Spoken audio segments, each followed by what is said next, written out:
جرح تتساءل أدواه ودماء تحضن ورأى النبي صلى الله عليه وسلم من سعد عجب العجب.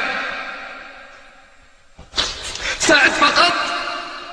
لا، حتى النساء. لم يشترك من نساء المسلمين في تلك المعركة إلا امرأة، ولكنها ب1000 رجل.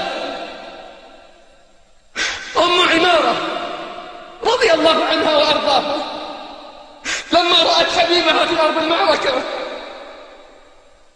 قد تكالب عليه الأعداء يمنة ويسرى،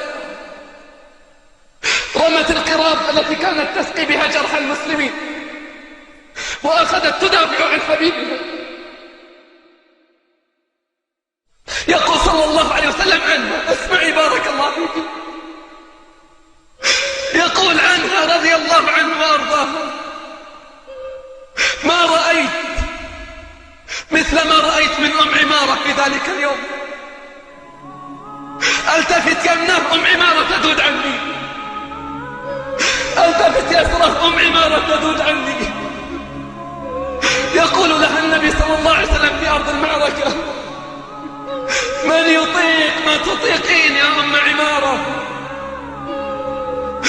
تمنى يا أم عمارة، سليني يا أم عمارة.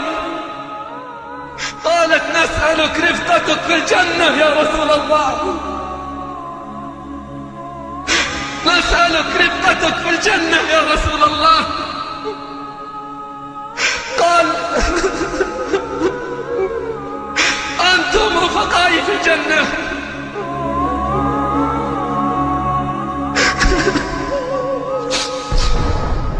جرح تتساءل أدواه ودماء تحضن